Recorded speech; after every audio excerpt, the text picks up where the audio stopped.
audiobook do livro Chega de Regras, de Larry Crabb, capítulo 14, A História de Deus. Deus tinha feito um acordo conosco. Ele não pediu nossa participação. Nem sempre gostamos dos termos. Fazemos então de conta que são diferentes. Se pudéssemos ver o quadro maior, não fingiríamos nada. Cairíamos de joelho em adoração. Um dos maiores e desconhecidos pregadores da Escócia, Arthur J. Gossip, perdeu a esposa de repente. Seu primeiro sermão depois da morte dela tinha como título: Quando a vida desmorona, o que fazer? Ele disse nesse sermão: Vocês que estão ao sol podem crer na fé, mas nós que estamos nas sombras devemos crer nela. Não temos nada além disso. Essas palavras me comovem.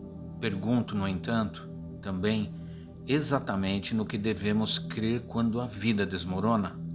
Para muitos é o pensamento do antigo caminho. Se fizermos a nossa parte, se orarmos e vivermos como Jesus quer, Deus irá então melhorar a nossa vida. Vai transformar as coisas más em boas. Ficaremos livres da queda do outro sapato, ou pelo menos de outro caindo no chão. Não há outra corrente. Em The Silver Chair, A Cadeira de Prata, o quarto livro de C.S. Lewis, As Crônicas de Nárnia, uma menina chamada Jill se perde numa floresta perigosa. Ela grita muito e fica com uma sede terrível. Enquanto procura água, chega a um rio e corre alegremente até ele, mas nota que um leão está deitado ao lado dele. A menina para de repente. O leão, sabendo que ela tem sede, a convida para se aproximar e beber. Posso? Será que se importa de sair enquanto bebo? Pergunta Jill. O leão respondeu a isso com um olhar e um rugido baixinho. Enquanto Jill contemplava sua forma imóvel, compreendeu que seria o mesmo que ter pedido à montanha inteira que se movesse para sua conveniência. O ruído delicioso das águas correndo a deixava quase desesperada. Promete que não fará nada comigo, se me aproximar? Perguntou Jill. Não prometo nada, disse o leão. Jill estava com tanta sede que, mesmo sem perceber, dera um passo à frente. Você come meninas? Indagou. Já engoli meninas e meninos, homens e mulheres, reis e imperadores, cidades e reinos, disse o leão. Ele não falou como se gabando, nem como se lamentasse, ou como se estivesse zangado. Só falou. Não tenho coragem de ir até aí e beber, disse Jill. Então vai morrer de sede, respondeu o leão. Nossa, replicou Jill, dando mais um passo. Acho que tenho de procurar então outro rio. Não há outro rio, disse o leão. Lewis colocou essas palavras na boca de Aslan, a figura de Cristo, ao falar com uma menininha amedrontada. Não prometo nada. Com relação a quê? O leão não promete que Jill não vai sofrer. Não lhe promete uma vida melhor, mas a convida a beber a água que precisa. O que precisamos? Quase sempre respondemos: este conjunto especial de bênçãos, segurança de que as coisas não vão dar errado. Deus diz: comunhão comigo, segurança para entrar na minha presença. Mudamos os termos do acordo, queremos a vida melhor e a esperança melhor, as bênçãos da vida e comunhão com Deus. Ambas as coisas agora. Se tivéssemos de escolher uma, poderíamos ser tentados a preferir as bênçãos.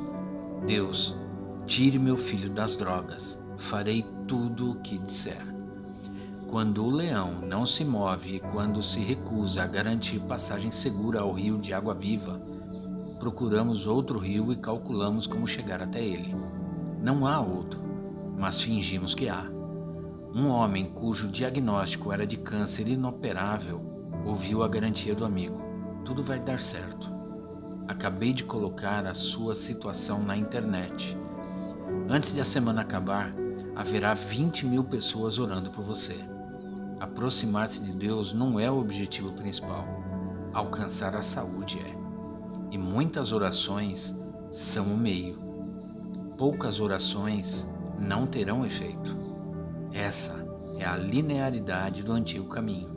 O novo caminho começa com uma promessa diferente. A água está à disposição e você pode bebê-la, mas a vida pode ser difícil quando se aproximar. O foco do novo caminho, porém, não são as provações, é a disponibilidade de água pura e alimento abundante. Quem crer em mim, do seu interior fluirão rios de águas vivas. Essa é a linearidade do novo caminho. Creia e a água flui. Todos vós, os que tendes sede, vinde às águas, comei o que é bom e vos deleitareis com finos manjares. Mais linearidade do novo caminho. É uma promessa. Siga o caminho que Deus abriu para a sua presença por meio de Cristo e será satisfeito. Inclinai os ouvidos e vinde a mim. Ouve, e a vossa alma viverá, porque convosco farei uma aliança perpétua. Esse é o acordo. É um bom acordo. Se ouvirmos o que ele oferece, não desejaremos mudar coisa alguma. É segunda-feira de manhã. Raquel e eu passamos a noite de domingo na sala de emergência. Por volta das 6 horas, voltou a sentir a mesma dor. Outra pedra nos rins. Minha primeira reação foi: tenho tanto a fazer. A vida estava finalmente caminhando muito bem. A hora era péssima. Deus, não seria possível impedir que isso acontecesse? Não orei o suficiente? Ou talvez tenha me descuidado com a quantidade de comida que deixava cheio o meu prato? A resposta natural à aprovação é viajar pelo antigo caminho, domesticar o leão, como se pudéssemos, e pedir que nos leve ao tanque de Siloé, onde a vida fica melhor. Se eu achasse que 20.000 orações fariam diferença, iria espalhar meu problema pela internet. Ouço então o leão dizer: não faço promessas sobre o seu sofrimento. Sua pedra pode ou não passar. Venha até mim e beba. A visão de um quarto de UTI não inspira fé. Revigora a exigência. Deus, faça alguma coisa. Aquela pobre criancinha está berrando. A mulher idosa junto a mim, por trás da cortina, sente-se terrivelmente mal. E eu também não estou tão bem assim. Onde o Senhor está? O que tenho de fazer para que entre em ação? Enquanto ficava ali a noite passada, durante várias horas, perguntei com o que podia contar que Deus fizesse. O que exatamente ele prometera? Ele disse que fizera uma aliança eterna, um arranjo pelo qual, por sua escolha, o obriga a fazer o que prometera. Mas qual é a promessa? Qual o acordo? No que devo crer quando uma sombra cai em minha vida? O quadro maior. Em vista de nós, cristãos modernos, estarmos tão condicionados a supor que o antigo acordo ainda esteja em vigor, que se agirmos certo, a vida vai funcionar, talvez devamos retroceder um pouco, dar alguns passos grandes e ver o quadro maior. Quando a tragédia se abate, dizemos facilmente: o que será que Deus está me ensinando nesta provação? Ouça por trás dessa sentença a sua motivação e talvez escute isto. Se aprender minha lição, poderia fazer o que é certo da próxima vez para que não venham mais provações. O antigo caminho é instintivo. Supomos que esse seja o acordo. Andamos corretamente e Deus abençoa. Mas Deus tem um acordo diferente conosco e ele irá durar até o céu. Vou descrever a história de Deus, a maneira como ele se moveu através da história guiado pelo plano Emanuel para chegar ao acordo presente, ao qual a Bíblia chama de Nova Aliança. É uma história de 7 capítulos que começou há muito tempo. Capítulo 1. Quando só havia Deus. Tudo é criado, menos Deus. Nossas mentes diminutas só conseguem entender que, durante o passado infinito, só Deus existia. Antes de criar qualquer coisa, só havia Deus, nada mais, ninguém mais. Imagina uma festa divina. A comunidade eterna estava se divertindo. Havia paz e as pessoas se relacionavam de maneira harmoniosa. Deus gosta de ser Deus, sempre gostou e sempre gostará, mas faz parte da sua natureza compartilhar. Ele criou então os anjos. Capítulo 2. Deus e os anjos. Deus criou os seres angélicos e imediatamente os colocou em seu lugar. Era um lugar maravilhoso. Eles foram designados para experimentar reverência na presença de Sua Majestade e se deleitar no seu serviço. Algo, porém, aconteceu, como Deus sabia que aconteceria. Fazia parte do plano Emanuel. Capítulo 3. O início do mal. Lúcifer era o mais belo de todos os anjos. Por razões que provavelmente nunca saberemos, isso o envaideceu. O nascimento do orgulho. Ele decidiu que queria compartilhar da glória que pertencia a Deus. Queria algo além do que Deus já estava dando. Com essa paixão, o mal começou. O mal é desejar algo mais do que Deus. No caso de Lúcifer, foi a oportunidade de sentir-se de uma certa forma. Ele conseguiu persuadir um bom número de anjos menores a buscar uma vida melhor em separado de Deus. Deixaram então o lugar que Deus lhes designara. Satanás e seus demônios eram agora uma força a ser considerada. Capítulo 4. Pessoas entram em cena. Deus criou os céus e a terra. Na terra, designou um paraíso chamado Éden, palavra que significa deleite. Foi ali que ele criou as primeiras pessoas. Seu propósito desde o início era compartilhar as delícias da comunidade perfeita e as bênçãos de uma vida maravilhosa. Os seres humanos foram formados com a capacidade de não só curvar-se em reverência diante da majestade e servir ao Mestre, como também gozar das profundezas do coração de Deus. Nisso somos diferentes dos anjos. Ele é amor, e a extensão do seu amor vai até a graça. Está disposto a perdoar os que o odeiam e descobrir um meio de abraçar os sujos e pequenos maltrapilhos.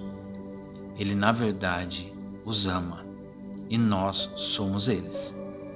Até que Adão e Eva pecaram, tinham uma apreciação limitada da bondade de Deus. A graça ainda não era requerida e, portanto, não estava visível. O primeiro acordo de Deus com as pessoas foi direto. Sigam as minhas regras e continuarão a gozar a vida maravilhosa do paraíso. Havaí para sempre, viagens a Fiji, nunca uma pedra nos rins e um grande casamento com sexo do melhor. Mas havia uma coisa da qual não podiam gozar no paraíso: um relacionamento construído sobre a graça. Deus ficou de lado e observou o diabo persuadi-los a pecar. Capítulo 5. Uma raça corrupta para existir em pecado. Esse primeiro pecado libertou um vírus mortal no coração humano, um vírus até então contido nos anjos caídos. A partir desse ponto, todo ente nascido de um homem e de uma mulher chegou à vida com a ideia de que havia algo melhor do que conhecer a Deus. Acreditávamos que poderíamos encontrar maior prazer nas provisões de Deus do que na sua pessoa. Vivemos então para o prazer, sem nos preocupar se nos aproximávamos ou não de Deus. Se os prazeres não viessem, sentir-nos-íamos justificados em buscar alívio do sofrimento da maneira que fosse possível. Quando Deus nos disse que estávamos errados, ficamos furiosos e perguntamos o que Ele tinha feito ultimamente por nós. Se os prazeres aconteciam, sentíamos-nos complacentes, pensando que de alguma forma os merecíamos. Afinal de contas, não havíamos pedido para nascer. Quem nos pôs aqui devia cuidar de nós. Estava na hora de Deus girar a ignição do plano Emanuel. Capítulo 6. Deus vai trabalhar. A primeira coisa que Deus fez depois de observar as pessoas ficando cada vez piores foi destruir todos exceto um homem e sua família. Passado o dilúvio, ele entrou em aliança com Noé deste modo: Olhe, Noé, está vendo aquele arco-íris? Ele é a minha promessa de que, mesmo que você, seus filhos e os filhos de seus filhos se afastem de mim para buscar sua alegria, jamais destruirei todas as criaturas vivas como acabei de fazer. Qual a ideia dele? Creio que foi esta: revelar apenas que o seu juízo jamais poria em prática o plano Emanuel. Nunca poderia castigar as pessoas para valorizá-lo acima de todas as outras alegrias. Entrou então em aliança com Noé, o primeiro de 5 acordos especiais com pessoas. Os anos se passaram, as coisas não melhoraram.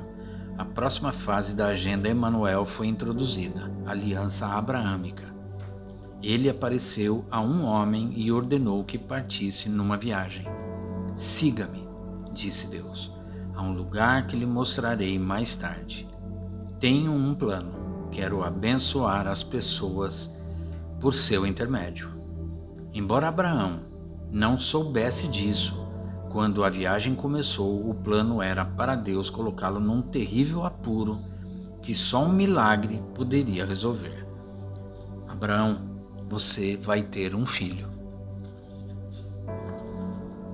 Mas Deus, minha mulher e eu não temos filhos. Meu servo será então o meu herdeiro? Não. Confie em mim, sei o que estou fazendo.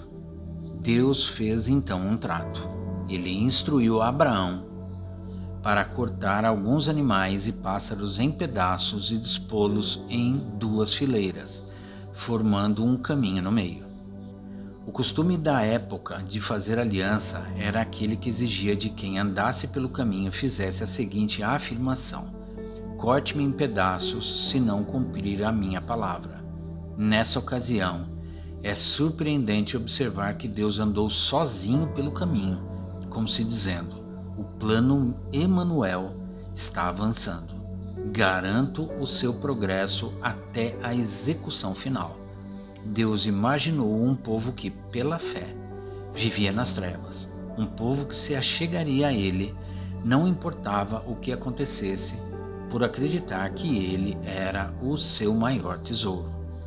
Com o passar dos anos, os descendentes de Abraão, por intermédio de Isaque, nascido de Sara e Abraão, quando tinham 90 e 100 anos respectivamente, eram agora os filhos de Israel.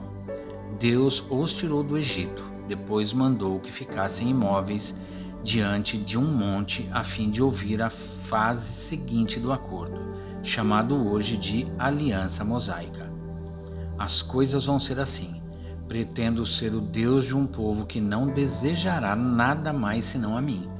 Se for essa a sua intenção, vejam como vão viver. Façam tudo o que eu mandar. Provem que me amam acima de tudo e providenciarei para que tenham uma vida boa. Façam o que eu quero e suprirei as bênçãos que vocês querem. Esse é o acordo. Ninguém cumpriu os termos. Ninguém pôde. Em seu coração, eles queriam uma vida melhor, mais do que queriam um relacionamento com Deus. Queriam uma vida boa, mais do que queriam revelar a outros como Deus é bom. Continuaram egoístas, dedicados a proteger suas próprias almas e perseguir seus próprios interesses. Deus então os amaldiçoou, colocou dificuldades em suas vidas. A única solução seria Deus despertar o afeto por ele em seus corações, que fosse mais poderoso do que o vírus do pecado. Antes disso, ele fez avançar o plano Emanuel com mais um arranjo preparatório, chamado de Aliança Davídica. Ele a fez com Davi, rei de Israel.